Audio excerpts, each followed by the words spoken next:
안녕하세요. 메스몽 원장 홍성영입니다. 100 더하기 100은 200. 이렇게 외치는 아이를 보면서 부모는 참 흐뭇해집니다. 부모 눈에는 항상 콩깍지가 껴있어요. 눈에 넣어도 아프지 않을 내 새끼. 내 아이의 미소는 그 무엇보다 강력한 마약 같습니다.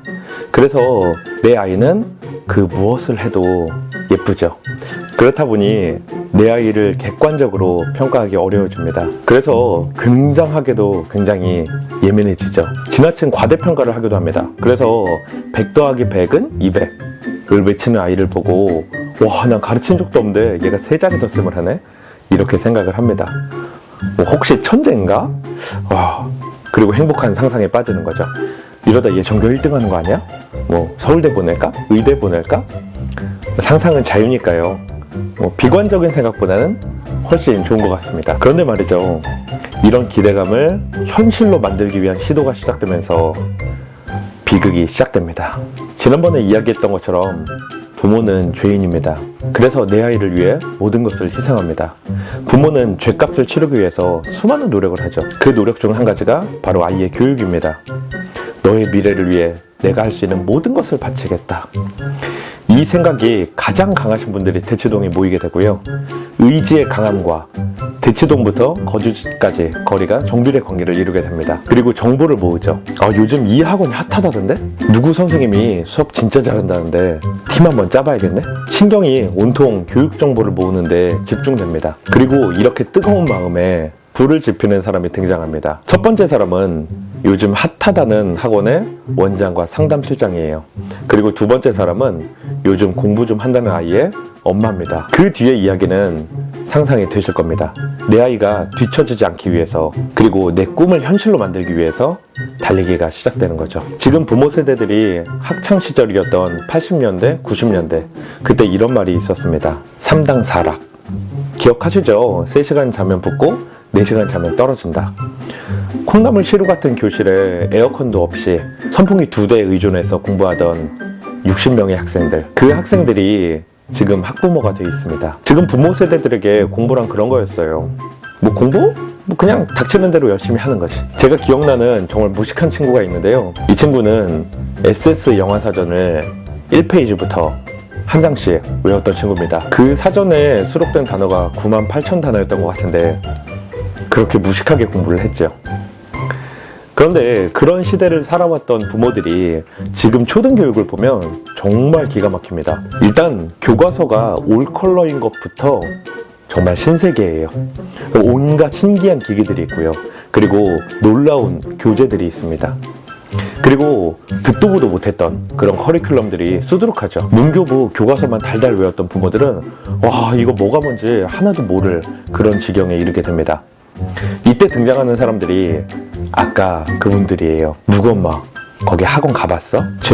제가 거기 학원 다녀서 그렇게 점수가 올랐잖아. 아무도 안 가르쳐 주는데 내가 알아봤지. 같이 가보자. 그렇게 학원에 가게 됩니다. 학원에 가면 이런 얘기를 듣죠. 어머님 무슨 소리 하시는 거예요? 그렇게 공부하면 안 되죠. 그건 80년대 방법이잖아요. 지금 그렇게 공부하면 큰일 나요. 그렇게 학원가에 붙들려 가고 상담을 받고 설명을 들어보면 와, 정말 내가 아무것도 모르는구나 그런 생각이 듭니다. 어떻게 해야 될지 몰라서 머뭇거리고 있으면 학원에서 팔을 잡아 당겨 끕니다. 이제 학원과 친구들에게 세뇌를 당한 부모들은 운동화 끈을 단단히 매는 거죠. 이제 방법을 알았으니 달려야 되잖아요. 저 아이가 했으니 내 아이도 못할 이유가 없을 것 같습니다. 제가 메스몽을 처음 시작했던 10년 전과 지금의 대치동 학원들을 비교해보면 엄청난 지각 변동이 생겼습니다. 그때만 해도 초등학생이 갈 수 있는 학원이라고 하면 몇 개 되지 않았어요. 다들 아시는 황땡 학원이나 대형 학원들에 딸려있는 초등부 정도가 전부였습니다. 그런데 지금은 언뜻 생각해봐도 대형 학원이라는 곳만 해도 20개가 넘는 것 같아요. 초등부 학원이 이렇게 많이 생긴 이유는 간단합니다. 고등부 오프라인 학원들이 무너졌기 때문이거든요. 고등부는 온라인이 워낙 잘 돼 있으니까 통제력 있는 학생이라면 굳이 학원을 다닐 필요가 없게 되는 거죠. 스타 강사들 수업을 집에서 편하게 들을 수 있으니, 게다가 수강료도 저렴하니 학원에 안 다녀도 되는 그런 상황이 된 겁니다. 반면 초등부는 온라인이 사실상 불가능에 가깝죠. 언택트 시대이다 보니 초등생뿐만 아니라 유치원생들도 온라인으로 수업을 하긴 하는데 사실상 어려움이 많습니다. 그래서 초등부는 오프라인 학원이 강세다 보니 고등부 수업을 했던 그런 학원들이 초등부로 탈바꿈한 게 된 겁니다. 그런데 이런 학원들이 마케팅 포인트를 어떻게 설정해야 될지 몰랐던 거예요. 사고력? 그게 뭐야? 교구를 장난감으로 아는 그런 분도 계셨고요. 됐고 중고등 수업은 잘할 수 있으니까 이걸로 하자. 그래서 내세울 수 있는 게 선행밖에 없는 그런 학원들이 생긴 겁니다. 그리고 그런 학원과 더불어 조급한 학부모, 그리고 옆에서 부추기는 친구, 이 콜라보레이션은 정말 말도 안 되는 그런 수업들을 탄생시키게 된 겁니다. 저희 학원에 7살 때부터 다녔던 친구가 있었어요. 꽤 수학을 잘해서 기대가 되는 친구였는데요. 이 아이가 2학년 말 정도가 됐을 때 어머님께 연락이 오더라고요. 그래서 이런 말씀을 하셨습니다. 진도를 빨리 빼고 싶다. 속전을 시켜달라. 서포트 알아서 다 할 테니 진도만 빨리 빼달라. 그런데 대화를 해보니 특별히 진도를 빨리 빼야 될 이유가 없더라고요. 그래서 안 된다고 했습니다. 그래서 결국 그 아이는 다른 학원을 찾아가게 됐고요. 그 이후로 그 아이는 3학년 때 고등학교 1학년 과정까지 끝내게 됩니다. 그리고 3학년 겨울방학 때 중등 K모를 시작하게 됐어요. 이 아이 친구들은 정상적인 과정을 다 마치고 뒤늦게 K모를 시작했습니다. 아이들마다 시기는 좀 달랐지만 보통 5학년 여름방학에서 겨울방학 정도에 시작했으니 아까 그 아이랑 비교하면 2년 정도 차이가 나는 것 같습니다. 그런데 결과는 어떻게 됐을까요? 아마 결과는 말씀드리지 않아도 아실 거라 생각해요. 제가 이 이야기를 드리는 의도를 아실 테니까요. 어느 순간 대치동에 초등학교 저학년 때 중등과정 선행하는 아이들이 굉장히 많아졌습니다. 저는 이 현상이 아이들의 수준이 높아져서도 아니고 선행이 필요해서도 아니라는 걸 압니다. 그리고 머지않아 이런 유행도 시들해질 거예요. 물론 다른 유행이 올 수는 있지만요. 수많은 학부모들이나 주변 사람들이 저에게 선행에 대한 질문을 굉장히 많이 합니다. 제가 어쩌다 보니 7세부터 고3까지 수업을 해봐서 아이들이 시기별로 어떤 게 필요한지 알고 있다 보니 이런 질문을 많이 받게 돼요. 그리고 이런 질문을 받게 되면 학년별로 그리고 아이의 상황별로 대답을 좀 다르게 해주긴 합니다만 공통적으로 하는 이야기가 있습니다. 선행을 빨리 해야 되는가? 이 질문은 근본적으로 다음 질문들과 똑같습니다. 기저귀를 빨리 떼야 되는가? 걸음마를 빨리 해야 되는가?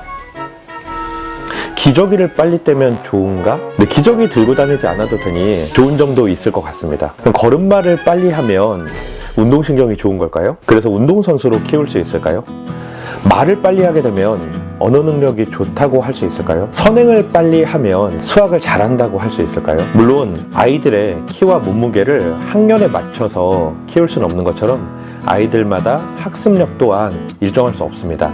TV에 나온 어떤 아이를 보면 6살 때 테일러 급수를 하는 아이도 있고요. 또 5학년 때 구구단 외우는 것을 어려워하는 그런 아이도 있습니다. 제가 하고 싶은 이야기는 친구들보다 키를 크게 만들려고 아이의 다리와 머리를 붙잡고 억지로 잡아당기는 게 효과가 있느냐는 거죠. 억지로 잡아당기면 조금 늘어나긴 하겠죠?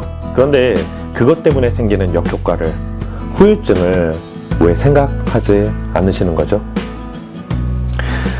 아이에게 맞지 않는 선행은 학습 욕구를 떨어뜨리는 정도가 아니라 남아있는 욕구마저 잘라버리게 됩니다. 초등학생 때 미친 듯이 선행 나가서 질려버리게 만들고 중2 때 수학을 버리는 그런 아이를 만들고 싶은 건 아니죠. 6학년 때부터 중등과정 시작해서 영재고 합격하는 아이도 있고요. 3학년 때부터 K모 시작해서 3년이 지나도록 장려상도 못 받는 그런 아이도 있는 겁니다. 제가 극단적인 예를 드는 게 아니라 수천 명의 아이들을 만나보고 지도해보고 대화해보고 체험한 것을 말씀드리는 겁니다. 물론 내 아이가 선행이 필요한지 그렇지 않은지 부모가 판단하는 것은 매우 어려워요. 그러니 일단 해봐야 되지 않느냐? 이렇게 얘기하실 수도 있습니다. 그렇죠. 해보지 않고 판단할 수는 없는 노릇입니다. 그런데 불필요한 선행을 하면 아이도 부모도 다 느낄 거예요. 아이와 대화를 해보면, 그리고 아이의 눈빛을 보면 목표의식을 갖고 하는 건지 어른들의 욕심에 의해 끌려가고 있는 건지 매우 쉽게 알 수 있습니다. 부모 욕심으로 억지로 끌고 나가면 엄청난 마찰력에 머지않아 마음이 시커멓게 타버린 것을 알 수 있을 거예요.